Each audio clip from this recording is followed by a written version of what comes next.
All right, Rabosai, good morning. Let us begin. Begin by thanking our sponsors for this morning's share, to thank our Talmud Torah sponsors for the month of Iyar, Yona and Shushie Ehrenfeld, for dedicating all the shir and drashos this month in memory of their grandfather Yosef ben Shmuel Aron, Benjamin and Elys Wohl, for dedicating shir and drashos this month in memory of Moshe Chaim ben Tzvi Hirsch. Our week of learning sponsor, Hilary Jacobson-Kent, commemoration of the yahrzeit of her daughter, Shifra bas Chana Dena. Our day of learning sponsor, Mr. Lord's Suffness, in memory of his father, Yosef ben Ruben. Our Daf Yomi sponsors for today, Mordy Malky Tusk, nishmas Mordechai's grandfather, Avraham Aryeh ben R Meir, and Bennett Goldberg, for dedicating the Daf today commemoration of the yahrzeit of his beloved mother, Peggy Goldberg, Faiga Raisl, bas Rabbi Yaakov, zichron livracha. And I will say, of course, we dedicate our learning this morning, nishmas, the 19 children and 2 adults who were killed in the terrible, terrible massacre in Uvalde, Texas. It is sometimes, things happen and you wonder to yourself, like, what kind of world, how do things like this happen? How do things like this happen? That there's violence, that there's war, that there's bloodshed, but children, and I'm sure the details of this massacre are still unfolding, and the realities of this are still unfolding, but it's just overwhelming. Just literally overwhelming. As a parent, it's overwhelming. As an American, it's overwhelming. As a human being, it's overwhelming. And I think for all of us, it has to spark. It's easy when these kind of things happen. It's easy. Like, the first thing that happens is it's the debate about gun control, right? And that might be true. Maybe there are things that have to be done, or it's a debate about how we deal with mental illness, even before we know, who the Russia was. Who did this. Let's say the most important thing is that there's something wrong in the fabric of our country. The United States has the highest incidence of these mass shootings. The highest incidence is one of the most advanced nations in the entire world. It's a cheshbon hanefesh. What is it? What is it that's tearing away at the fabric of this world? What? And I don't know. I don't know that any of us have the answer right now. But it has to spark a cheshbon hanefesh, because if we live in a country where just children are murdered, it behooves us to wonder what's in the avira, what's in the atmosphere, what's happening over here, and what could we each do? What is our part to try to address it?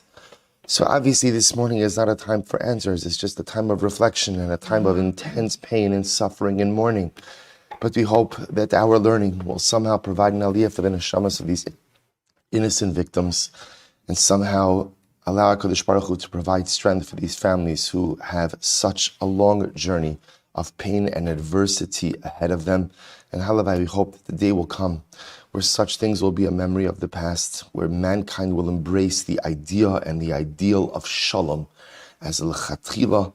And again, it's not lo yisa goy el goy.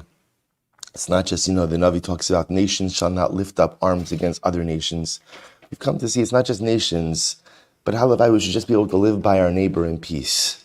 That we should just be able, wherever we're living, that people should just not even have a havamina to harm and to hurt one another. And halavai, we should see that day, experience that day, b'karav. We'll say, let us begin. We have a beautiful, beautiful Gemara ahead of us today.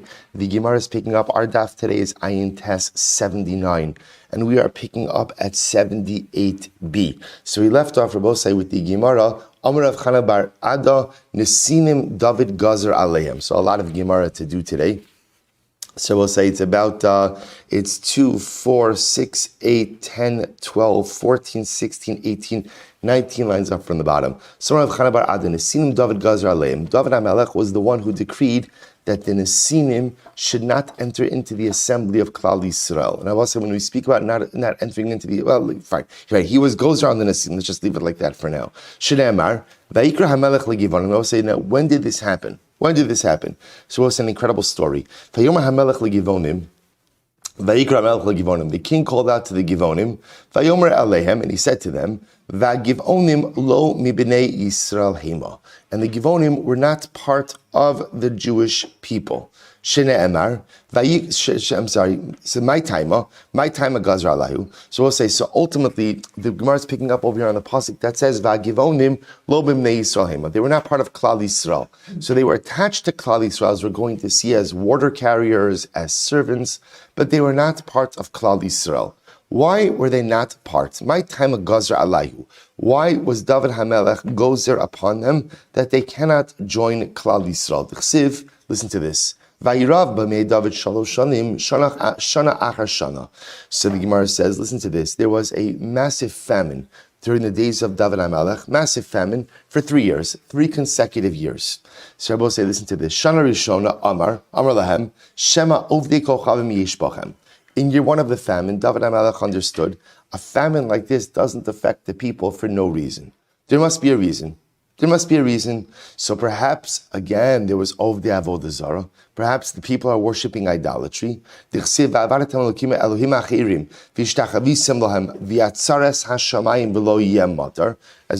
Shema every single day, that worship of idolatry is one of the reasons for which HaKadosh Baruch Hu withholds the rain. So maybe you're worshipping idolatry, that's why there's a famine.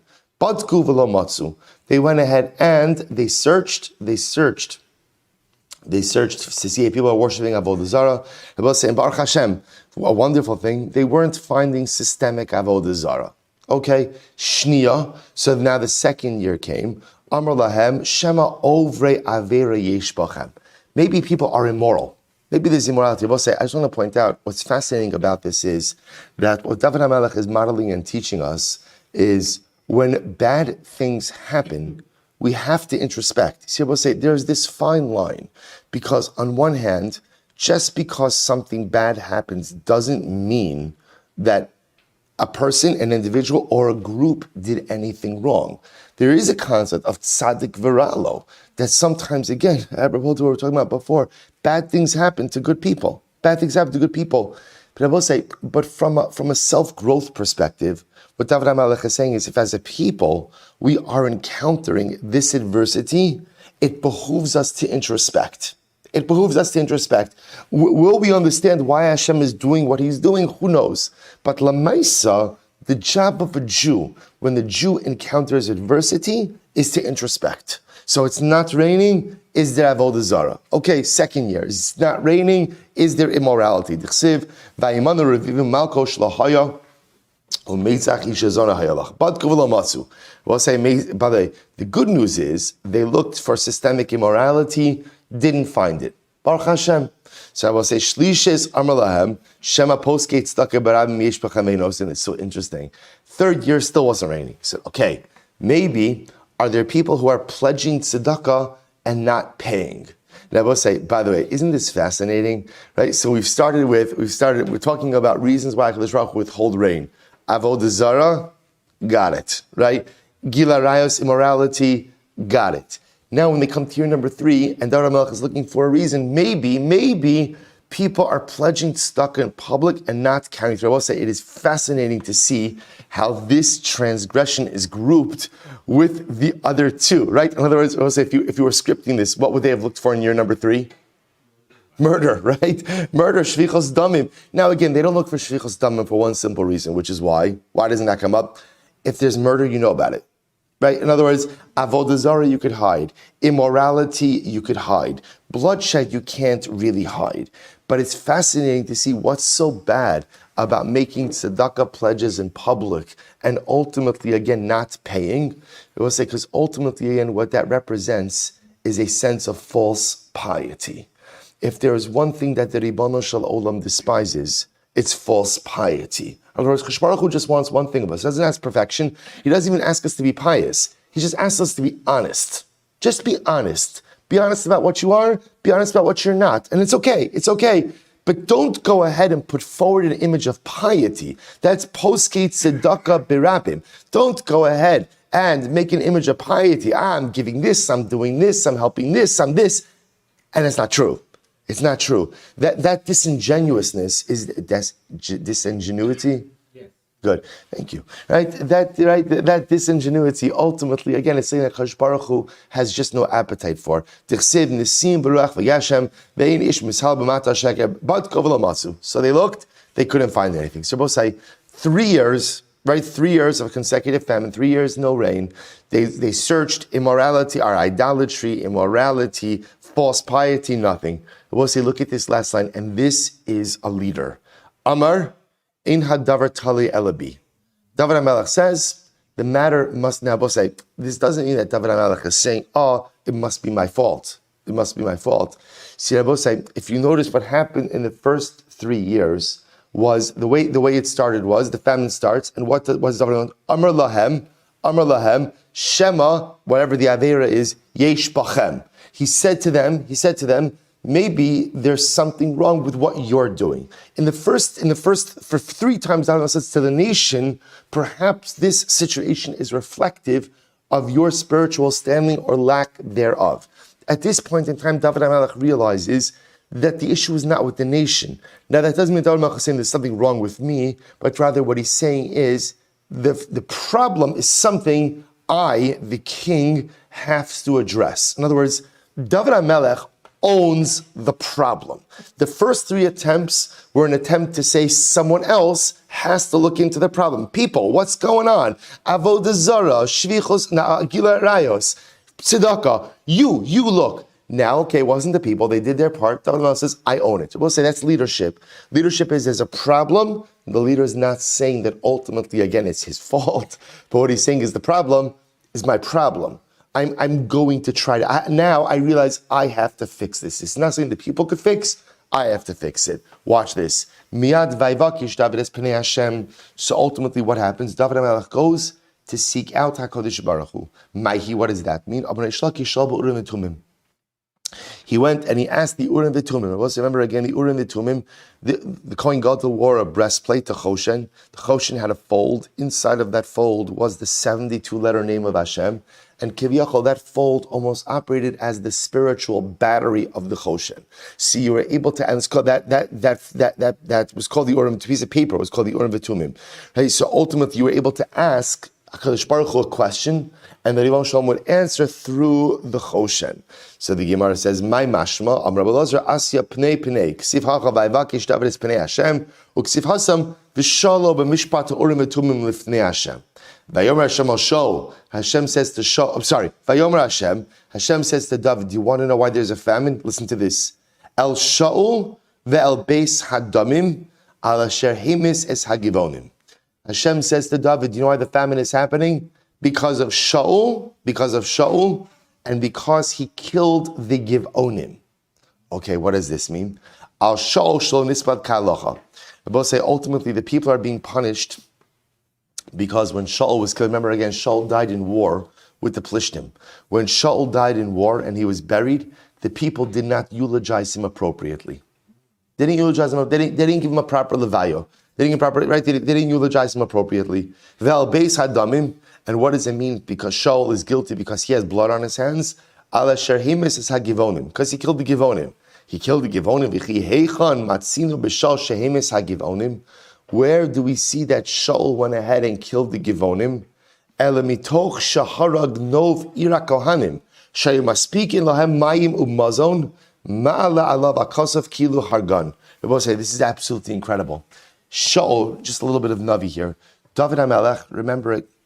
Let's take a step back. David kills Goliath, right? Remember, after he kills Goliath, David experiences a meteoric rise in greatness. That sparks, and part of that is he married Shaul's daughter, Michal. Now, the problem, of course, was Shaul became very jealous of his son-in-law. And Shaul became convinced that his son-in-law David was trying to usurp the throne. Of course, nothing was further from the truth, but David HaMelech made a conscious decision, I'm not fighting Shaul. So instead, he escapes. He runs away, and he runs place to place. One of the places where he sought refuge was the city of Nov. Nov was a city of Kohanim, and Nov is actually where the Mishkan was stationed.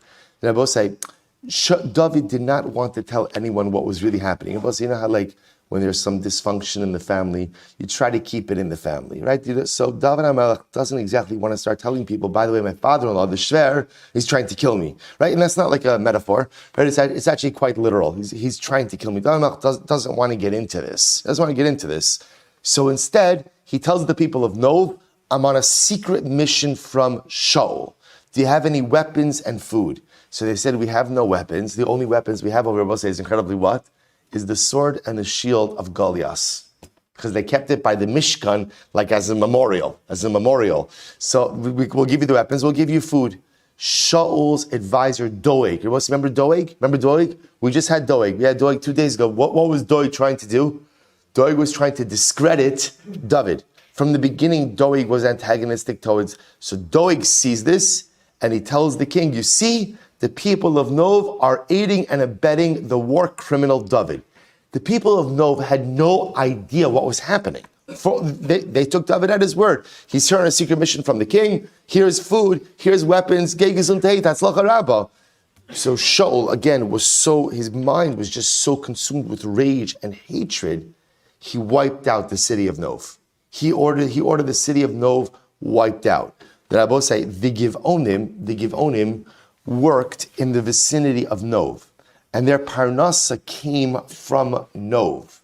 When Nov was wiped out, the Givonim no longer had parnasa, and a mass swath of their population died as a result of starvation, privation. So the Navi says that Shaul wiped out the Givonim. Of course, he did not directly wipe them out, but by wiping out the city of Nov, he deprived them of their sustenance. It's incredible. We'll say, by the way, I want to point out, why are we getting into this? Just so you remember, the Givonim are the Nesinim. It's the same nation. It's the same people. And remember, again, our first interaction with these people is that the Givonim, who are actually an indigenous nation to Canaan, when we came into Eretz Yisrael, so again, going backwards, when we came into Eretz Yisrael, they came to Yoshua, and they pretended they were from a faraway land. They lied about being an indigenous nation because they did not want to be wiped out or have to leave. So they lied about being from a faraway land. Yoshua made a treaty with them. That's our first interaction with the Givonim. So the Givonim, the Nesinim, same nation. Back to the Gemara. So we'll say, the Gemara says, before we go on, so now David HaMelech has the reason for the famine. And what's the reason for the famine? Ultimately, two reasons. Number one, because Shaul was not properly eulogized. The people did not give proper cover to Shaul. And number two, because Shaul wiped out the Givonim. So says the Gemara, such a strange thing. So the Gemara says, Katava al Shaul shlo nispa k'halacha, v'katava al asher heimis haGivonim. So say, isn't this strange? Klal Yisrael was held accountable. On one hand, you didn't properly eulogize Shaul. He was a righteous man. You didn't properly eulogize him. And on the other hand, you're saying he committed such an aveira that he wiped out the Givonim. So we're held accountable almost for like two opposite things. We didn't give proper cover to Shaul, and yet Shaul wiped out the Givonim. But it's so profound. In Dam Reish Lakish Ma'id, what's the meaning of the pasuk that the Gemara quotes over here? Bikshu as Hashem kol anvei aretz. So literally, again, the humble people of the land will seek out HaKadosh Baruch Hu. Asher mishpato pa'alo bakshu tzedek bakshu anava alai techasru abiyom af. Shabbos say the Gemara is quoting over here the pasuk as follows. So the Gemara says, Ba'asher mishpato sham pa'alo. Shabbos say sometimes where the mishpat of a person is, that's where his actions are as well. See, Shabbos say, but the Gemara is so the mishpat, right? Rashi says, B'makom shedanin ha'adam sham maskir pol tzidkosav. When HaKadosh Baruch Hu judges us, that's when He remembers our accomplishments as well. So in the moment, ultimately again, that Shaul is being judged for what he did for the Givonim, he's also remembered for the fact that he did many righteous things. And therefore, again, he deserved a better levaya, a greater hesped than he received. But I will say, what an incredibly profound Gemara. Because what the Gemara is saying over here is that when HaKadosh Baruch Hu looks at us, He looks at us in a balanced way. He doesn't just see our transgressions, and He doesn't just see our good deeds. HaKadosh Baruch Hu looks at the whole picture. And by the way, that's where the rachamim of Hashem comes from. Hashem doesn't just look at our averos, because if He just looked at our averos, who could survive such a judgment? On the other hand, He doesn't just look at our mitzvahs, because to look at our mitzvahs and to ignore our transgressions means that ultimately that's not an honest picture. what you could always know you're going to get from HaKadosh Baruch Hu is a fair look, right? Is a fair look, is a fair shake. HaKadosh Baruch Hu is always going to look at me in my totality. He's going to see the good, he's going to see the not so good, but the Rebbe Shalom always views me through the lens of the complete picture. So beautiful. Amar David, Shaul, Nafkuluhu, Tracer, top of Ayin Test, Tracer, Yarche, Shasa, Velo Darche Lemisbede. So David said, listen, HaKadosh Baruch Hu, what do you want me to do about the Levaya, about the Hesped for Shaul? It's been more than 12 months since Shaul died, and we don't eulogize people after 12 months. Rashi points out over here, it's been much more than 12 months. It was more than 30 years. More than 30 years since Shaul died. Remember again, this is already towards the end of David HaMelech's monarchy, right? It was more than 30 years. So what do you want me to do? You want me to do a hesped for Shaul now? So it's very interesting. So it's almost as if David HaMelech is saying to HaKadosh Baruch Hu, Masha haya haya. What's done is done. It doesn't make sense. I'm going to gather everybody in the Beis Medrash. Could be a large side of people don't even know Shaul, don't even remember Shaul. And why? And by the way, there's another piece to this, which is Shaul's, now that David is king, it reflects so poorly on the way that Shaul persecuted him. So there's another piece that it could be that by eulogizing him now, it even awakens some negativity surrounding his memory. So David HaMelech says to Hashem, Kadosh Baruch Hu, this one you gotta let go. You gotta let that one go. I understand it was a mistake. We didn't eulogize him appropriately, but we have to move on. We can't go back. What about the Givonim? So the Gemara says, Nesinim, now we'll say, if you notice, but it doesn't call them Givonim, it calls them Nesinim. Same people. Nesinim, Nikrinhu, V'nefaisinhu. So the Nesinim, okay, listen, I'll call them, right? Let's see, let me be in touch with them, and let's see what we could do to appease them. We wronged them. Ultimately, again, let's see reparations, something we could give them to make it right. So Vayikra Melch Givonim. So listen to this, we'll say, this is wild. David reaches out. They will say to his credit, David reaches out, says, what could I do to make this right? How could we atone for our sin against you? They will say, this is wild. So the Givonim said to David, Ein lanu kesef v'zav im Shaul v'im beso v'ein lanu ish. So they say to David, listen, we don't want money, we don't want silver, we don't want gold, we have no financial claim against Shaul or his family. What do we want? They will say, this is wild. Yutan lanu shiva anashim ibanav v'ukanim la'Hashem. So we'll say, so the Givonim, the Nesinim say to David, we want you to hand over 7 members of Shaul's household, and we will hang them. We'll hang them. We don't want gold. What do they say? We don't want gold. We don't want silver. What do we want? Revenge. We want revenge. So hand over 7 male members of their household. We'll hang them in a public display, and we're good. So David hears this. Can you imagine? David HaMelech hears this. Mefayis v'lo faisinhu. He tries to appease them, right? Gold, silver, right? Anything else you want. But what was it? In other words, also, what the incredible thing is, you see from this, by the way, how futile revenge is, and how almost self-defeating. The Givonim now, the Nesinim, are in a position where they can have whatever they want, right? Wealth, covet, honor, whatever you want. But when people are bent on revenge, they cut off their nose despite their face, right? It just doesn't. No, we're good. No gold, no silver. 7 members of Shaul's household will hang them, and we're good.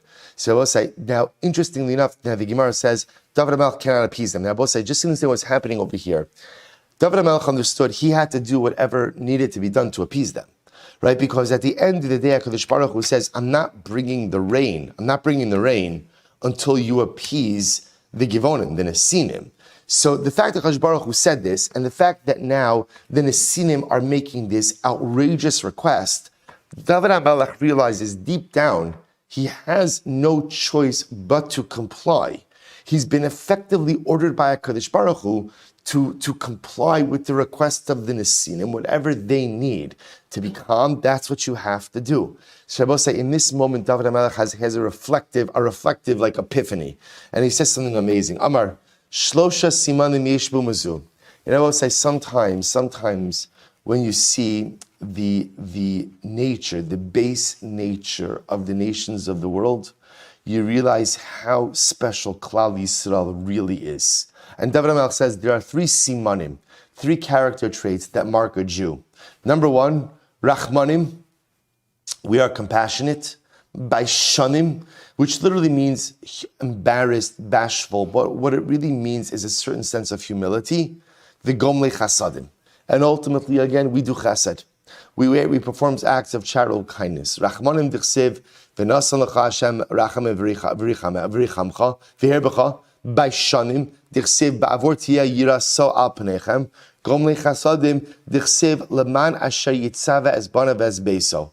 Whoever has these 3 simanim, is fit to become a member of Klal Yisrael. Before we get to that line, just to speak for a moment about these attributes. So I'll just tell you something amazing. Baishanim, it's interesting. What does it mean to be a baishan? So it could be humility. It could be humble, right? Humility. The problem with translating baishanim as humility is what? There is a better word for humility, which is anava, right? Anavim. Not anavim with a vase like grapes, anavim with a vav, right? Humility, humble people. Baishanim literally means embarrassed. So I'll share with you something amazing. The Rebbe Rayatz, the Lubavitch Rebbe, the Rebbe Rayatz says something amazing. He says, Baishanim, listen to this, means Yehudi mispayesh minafsho ha'elokis. I'm embarrassed in front of my neshama. Baishanim, Rabbi say, means that before a person commits an avera, I say to myself, I have a neshama, and my neshama is going to see every single thing that I do. So Baishanim means I'm embarrassed. A good embarrassment. I'm embarrassed to commit this act. I'm embarrassed to do this thing in front of my neshama, being that I know that my neshama is a spark from Hashem, and my neshama sees everything. Such a beautiful definition. Now I will say, the other question on this list is, Rachmanim and Gomle Chasadim seem to kind of be duplicative, right? Rachmanim, compassionate. Gomle Chasadim, people who do chesed, perform acts of charitable kindness, seems to be a bit redundant.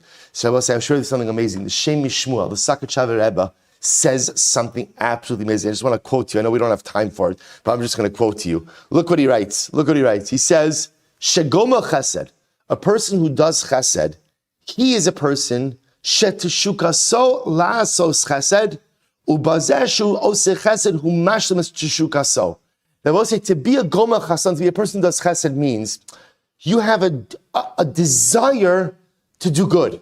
You need to help. You need to be there for others.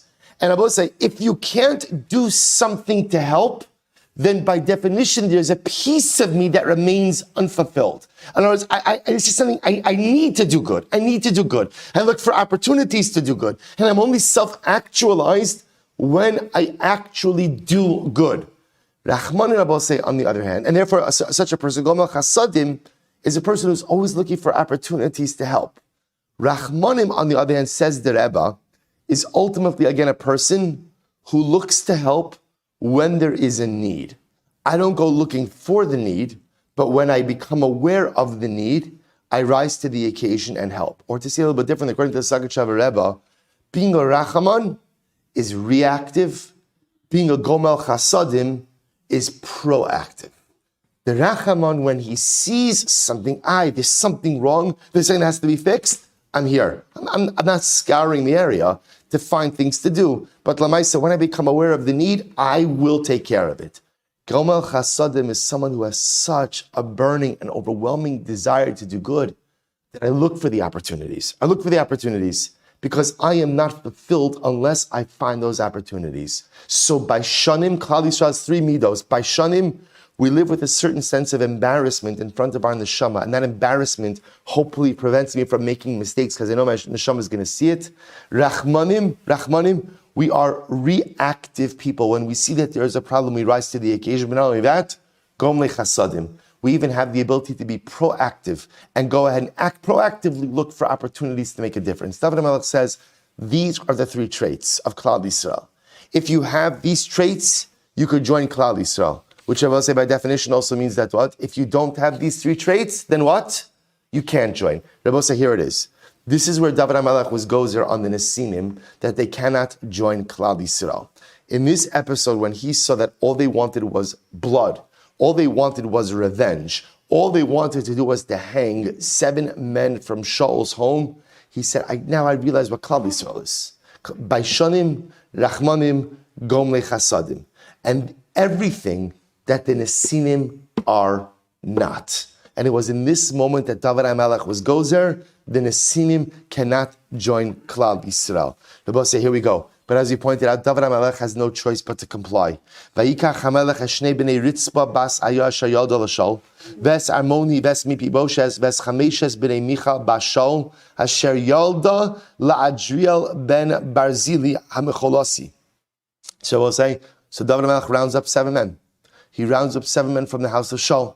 We'll say, and it goes ahead. And we'll say, I want to point out, by the way, understand, this was part of the punishment for Shaul for the massacre of Nov. Just understand, this is the world coming full circle. As much as the people, the Nesinim, are utterly wrong, right? And morally, what they're doing is morally incomprehensible. In the Galgal Ha'olam, right, in the circle of the world, where judgment comes for everyone, this was the judgment for Shaul. At the end of the day, this was the judgment for Shaul, that 7 members of his household would be killed by the Nesinim for the massacre of Nov. So David HaMelech hands over all of these people. Ma'ishnahani, why these 7? So Rav Huna havirum lefnei Aron. Kol she'aron kolto lemisa, kol she'ein Aron kolto lechayim. We will say, so David HaMelech obviously was not going to make the decision about which members of Shaul would be hanged and which wouldn't. So he gathered up all the members of the house of Shaul and he passed them before the Aron, before the ark. And those, the ones who were sentenced to death, kulto, literally means absorbed, meaning they were frozen in place by the Aron. The Aron kind of kept them, held them. And that's how David HaMelech knew which ones to hold over. So the Gemara says, Kol she'ein Aron kolto l'chayim, Masir Rav Chana bar Katina, Vayachma HaMelech al Mipiboshes ben Yona son ben Shaul, shelo ha'eviro. So let's listen to this. But here's what's amazing. David HaMelech had Rachmanis on one of the members of Shaul's household. Who? A young man by the name of Mipiboshes. I will say Mipiboshes was the son of David's best friend, Yehona's son. Remember again, David's best friend in the world, his Yedid Nefesh, ultimately was Yona's son, the son of Shaul. Yona's son died along with his father in the battle against the Plishtim. David HaMelech could not bear to hand over the son of his best. You know, I'll say, you see these stories. Sometimes one is like, the world is laced with so much pain. So much pain, like even a page of Daf Yomi, right? It's almost like you can't get through anything in life without being confronted with such overwhelming pain. So David HaMelech now has to comply with this ridiculous request by the Nesinim, and he sees the only surviving member of his best friend's family. And he says, I can't do it. I can't do it. I can't hand over Mipiboshes. So the Gemara says, David, are you permitted to play favorites? Right? Remember again, this is not in your, this is above your pay grade, right? This is not in your hands, right? This ultimately again is Hashem. This is the Aron deciding what right do you have to favor Mipiboshes over anyone else. Ella sheviru v'kalto ubikishach. No, boss. See. The Havamina was that David HaMelech didn't pass Mipiboshes by the Aron, right? He took him out of the line. The Gemara says no. He was in the line, and in fact, Mipiboshes was chosen to be hanged by the Nesinim, but David davened for him, and HaKadosh Baruch Hu spared his life. But again, the Gemara says,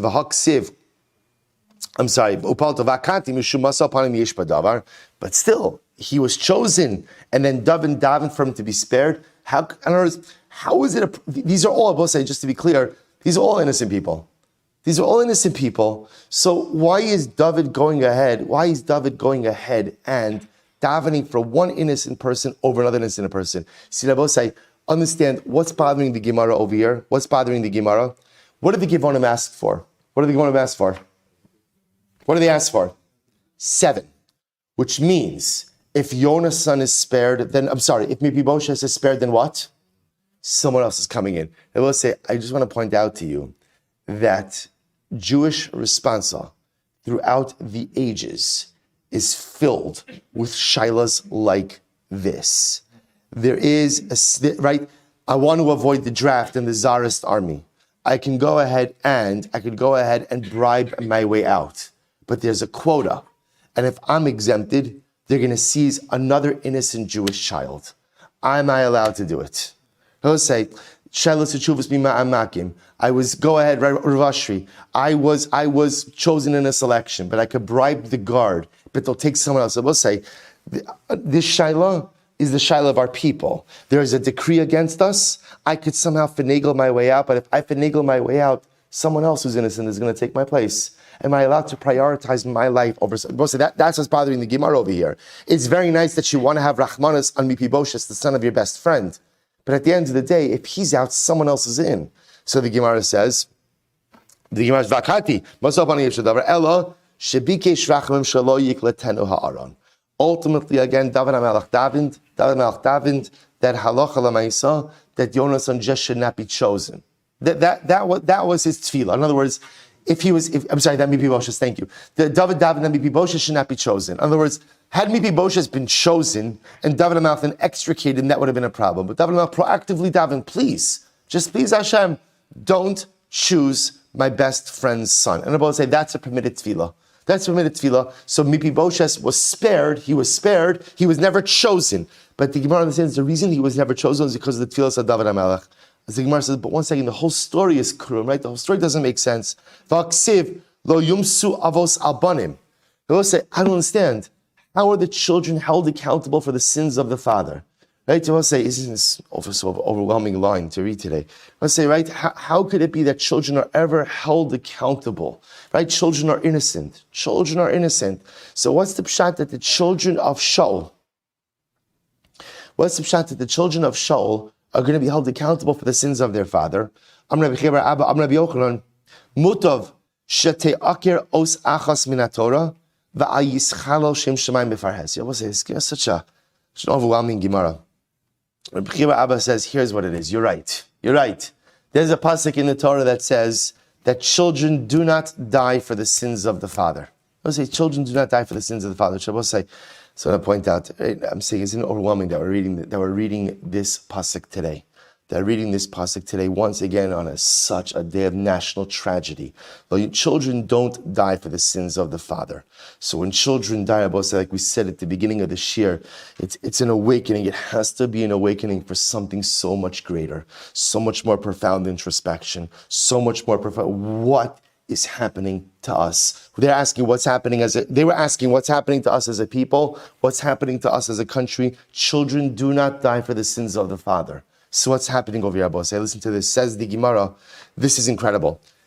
Bose, before going to the inside, what's happening over here? Remember, why is this whole thing happening? Because of what Shaul did to the Givonim. Now again, it was even indirect. It wasn't there. But what Shaul did to the Nesinim by wiping out Nov. I will say, this was considered to be a Chilul Hashem. Look at Rashi. Rashi says, "Va'yischal shem shemayim shir umos omrim ein umazu ru'uyin lidabek ba shari pashti yedeim begerim litom mazonoseyem v'lo asav nekama." See, I will say, there's another part of this story that we weren't aware of until now, which is there was a massive Chilul Hashem. You see, the Givonim or the Nesinim were peaceful people who were living alongside Nov. Right, doing their thing, helping out. And I will say, again, Rashi even calls them Gerim.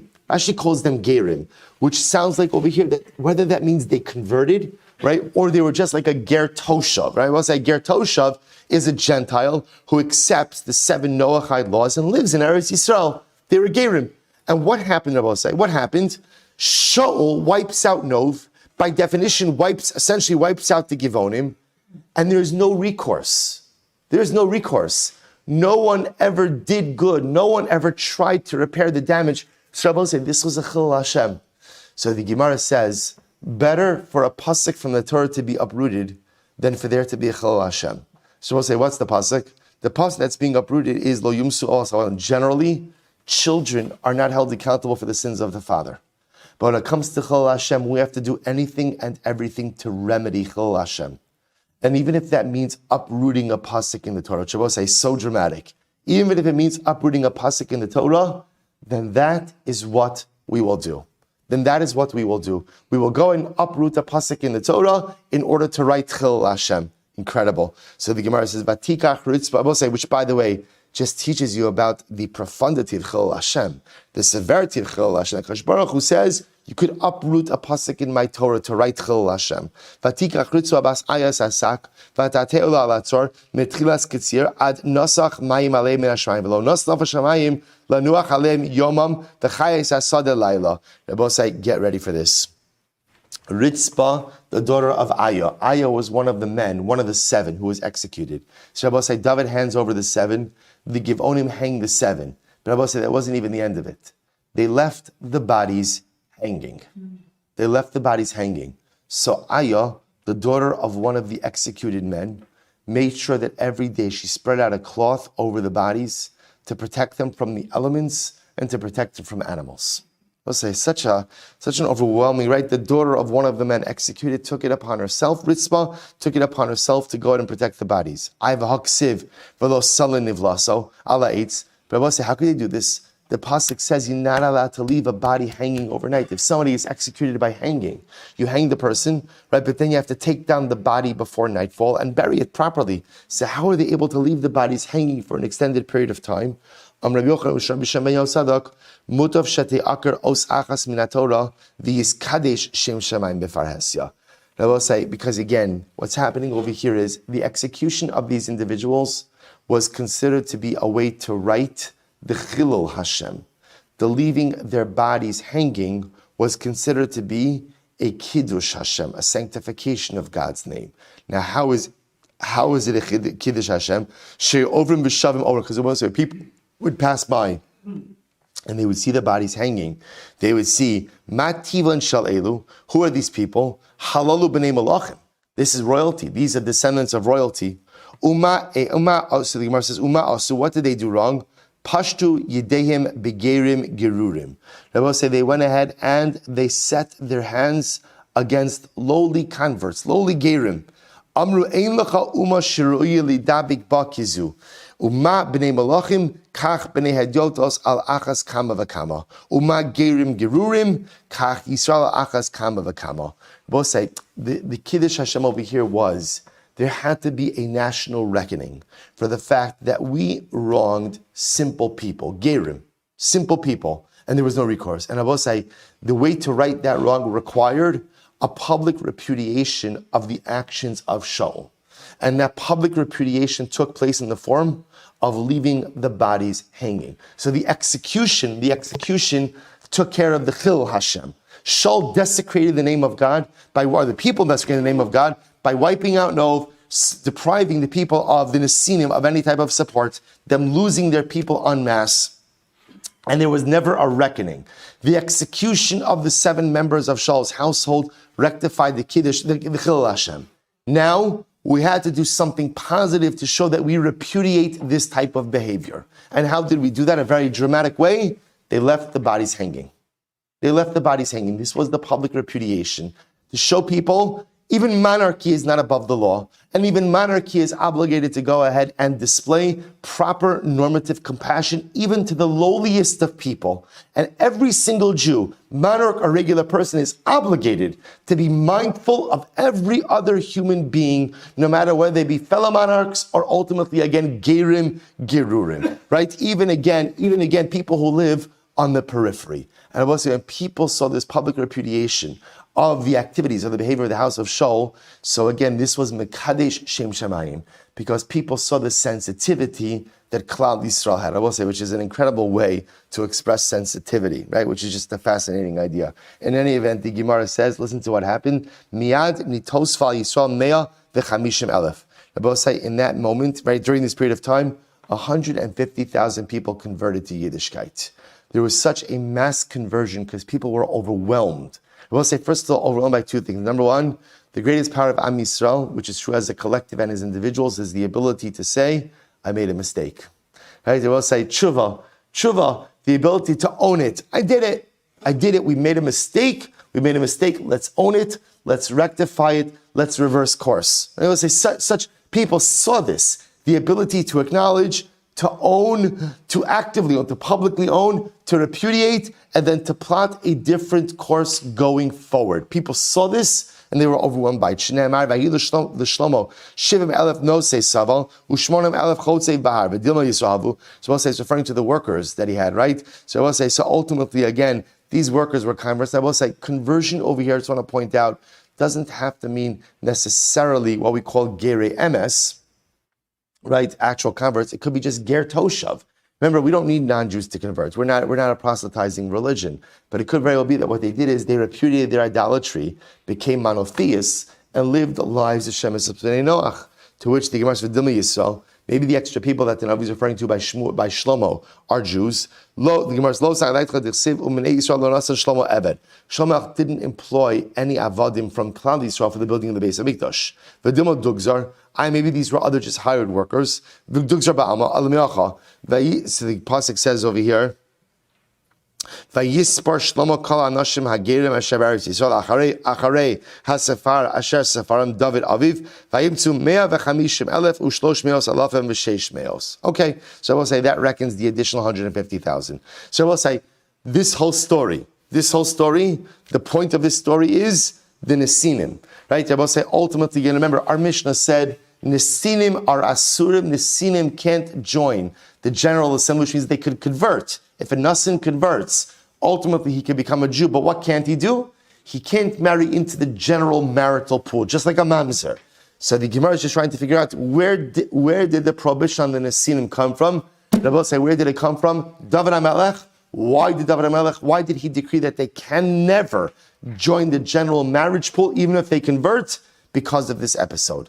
Because David HaMelech said there are 3 criteria for joining Klal Yisrael: Baishanim, Rachmanim, Gom Lechasadim. And clearly, these elements or these traits were fundamentally lacking within the Nesinim. Incredible. To which the Gemara says, but one second. The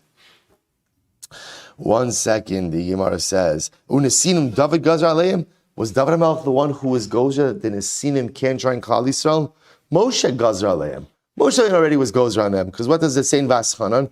V'dichsev mechotev eitzecha ad shoev memecha. We'll say from the tree cutters, this is what Moshe Rabbeinu is gathering everyone, right? From the tree choppers to the water gatherers. So we'll say ultimately, again, Rashi points out over here, the fact that the Torah goes out of its way to highlight the chotev eitzecha indicates to us that what? That this was a separate group.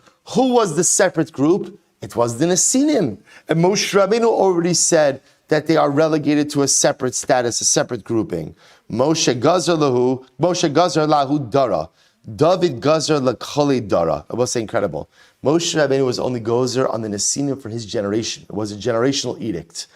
David decreed that the marginalization of the Nesinim should apply forever. Vakati Yoshua Gazar alahu. But one second, Yoshua was also Gozer on the Nesinim. Dichsiv vayitnem Yoshua b'yomahu chot ve'etzim v'shavei mayim la'idol mizbeach Hashem. So I will say again, Yoshua was also Gozer on the Nesinim. I will say, but it's incredible. Everyone has this ongoing issue with the Nesinim, which is really quite amazing. So you have again Moshe Rabbeinu is being Gozer on them, David HaMelech is being Gozer on them, but now Yoshua is being Gozer on them. To which the Gemara says, Yoshua Gazar Bizman Shabbos. Now, say what I will point out is something very interesting. The pasuk says that Yoshua Yomahu Chot ve'etzim shavei mayim. So Yoshua makes them tree choppers, water carriers or water drawers, la'ida for the people, and la mizbeach. So what's interesting over here is Yoshua designated the Nesinim to work for the Mishkan. So here we go. Yoshua Gazar Bizman Beis Hamikdash Kayim. Yoshua's decree upon the Nesinim worked for the Beis Hamikdash was standing, when the Mishkan was standing. David Gazar Bizman Beis Hamikdash Kayim. David was Gozer even when the Mishkan was, when the Beis Hamikdash was not standing. Amud Beis. Bimei Rebbe. So here's how you have it. Essentially, there are 3 different decrees regarding the Nesinim. Moshe decreed regarding the Nesinim again, just for his generation.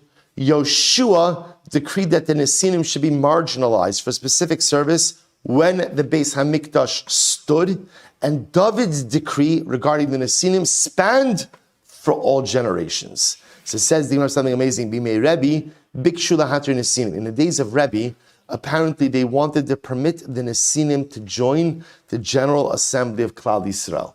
Whatever the reason was, Amar lem Rebbe, Chalkeinu natir, chelik mizbeach mi yatir. So Rebbe said, here's the problem. under the restriction of Yoshua pledged them ultimately again for Klal Yisrael for the Mizbeach. Even if we could release our decree, do we have the ability to release the decree regarding, or the lien, so to speak, of the Mizbeach, of the Beis HaMikdash, that belongs to Hashem? So, Pligi Rabbi Chia bar Abba, Rabbi Chia bar Abba, Amar Rabbi Yochanan, Chelek Eida li Olam Aser, the Chelek, Rabbi say, right, the aspect of the Nesinim, that was, so to speak, owned by the Eida, right, that was created by Klal Yisrael, that is forever Aser. Chelek Mizbeach, but regarding the chelik of the mizbeach, bizman shebeis hamikdash kayim aser, ein beis hamikdash kayim shari. So both say, it turns out, says the Gemara, that in reality there are almost two parts of the restriction of the nesinim. They were relegated to a certain status in Klal Yisrael, and they were relegated to a certain status for the beis hamikdash. So the shaila is, when there is no beis hamikdash, what's the status of that status? But leaving that aside, about say again that detail, what comes out from our Gemara historically, three different decrees regarding the Nesinim. A decree of Moshe, which was a generational decree. A decree of Yoshua, which was to extend again, which was as long as the Beis HaMikdash stood. And then a decree of David HaMelech, which was forever. And I will say that decree was always the same. That first of all, the Nesinim were relegated to certain menial tasks for the people and for the Beis HaMikdash. And number two, if they were to convert, they would forever have a restricted marriage pool. Incredible, Rabbi say. Let's go back. It says the Mishnah. Am Rabbi Yeshua, Shemati shasaris choletz v'choltzin l'ishto. Rabbi Yeshua says, I heard that a saris. So we'll say saris is a person who's a sris, is a person who's sterile. We'll discuss what type of sterility. I have heard that a sris does chalitza, and if he dies, we do chalitza for his wife. V'asaris lo chotzetz v'lo choltzin l'ishto. Yet I also heard that a saris doesn't do chalitza. We don't do chalitza for his wife. So the Eli the Farish, and Rabbi Yeshua says, and I have no idea how to reconcile these two statements. I'm Rabbi Akiva, and Farish says, no problem, I got this. Sris Adam cholitz v'choltzin l'ishto mibnei shais lo shas kosher. I will say, Rabbi Akiva is like this. A Sris Adam, which means a person who became sterile as a result of an injury. That's called Sris Adam. Right? There's those who were naturally born that way. So Sris Adam, if it was a result of an injury, ultimately, again, he does chalitza. We do chalitza for his wife. Why? Because we'll say, since this was the result of an injury, there must have been a time where he was permitted to marry. He was permitted to marry, and therefore, again, his marriage is valid. And therefore, Allah Chalamaisa, well, again, we'll define the parameters of this, but he could do chalitza for his wife. Chama, but I will say, if a person was born sterile, lo cholitz v'lo choltzin l'ishto. Ultimately, we'll say such a person doesn't really have marriage, and therefore, again, halacha lemaisa, there's no chalitza for his wife, nor does he do chalitza for his sister-in-law. Why? Because he never had a time in which he was permitted to marry. Rabbi Eliezer says lo. Rabbi Eliezer Omer lo. Ki ela srischama cholitz v'choltzin l'ishto b'bnei sheyesh lo refuah. Rabbi Eliezer says no. I think it's because a srischama, someone who's born sterile, Rabbi say, ultimately and does chalitza. Why? Because there's a possibility for him to be healed. Sris Adam lo choletz v'lo chotzin l'ishto. But I will say, if it's a result of an injury, no chalitza at all. Why? Because there is no healing for his injury. Again, we'll discuss the parameters of this. Hey, Rabbi Yishom ben Meseira. Rabbi Yishom ben Meseira gave eidos al ben Magusas Shai b'Yerushalayim Saris Sris Adam. We'll say, so ultimately, again, they told the story of this guy Ben Magusas, right? Ben Magusas was in Yerushalayim, and he was a Sris Adam. Ultimately, I will say so, which means he became sterile as a result of an injury. The Yibum, and he was in Yerushalayim. The Yibum was Ishto, and they did Yibum, right? They did Yibum for his wife. In other words, he passed away without children. They did Yibum for his wife, like Hayim Divrei Rabbi Akiva, in order to uphold the position of Rabbi Akiva. Hasaris lacholis v'lo miyabim. A Sris doesn't do chalitza, doesn't do yibum. We'll see how that statement stems what we just said before. V'chein eilinus. So too as well, saying eilinus is a woman incapable of having children because she fails to physically mature. Lo choletzes v'lo mitziavemes. She doesn't do chalitza and ultimately doesn't do yibum. Hasaris shechalitz liyibim though. And we'll say if a Sris does chalitza with his sister-in-law, lo pasla. Ultimately, again, that chalitza would not preclude her from marrying a Kohen. Ba'ala pasla. But ultimately, again, if he has relations with her, that would prohibit her from marrying a Kohen. Mipnei shebilas znus. Because that's not yibum, but rather, again, that's bi'ilas znus. V'chein eilinus shechaltza la'achin lo paslua. So to an eilinus, if ultimately, again, her brother-in-law did chalitza with her, it does not preclude her from marrying a Kohen. Ba'alua paslam li shabilas abilas nos. But if there were relations, ultimately, again, she would become invalidated from marrying a Kohen because such a be'ilah is called as nus. So we'll stop over here for today. We'll pick, I know we did the Mishnah quickly, but it's okay. We'll see all of these cases. And the fundamental machlokes is Rabbi Akiva, Rabbi Shimon, Rabbi Eliezer, Rabbi Yoshua, in the Gemara tomorrow.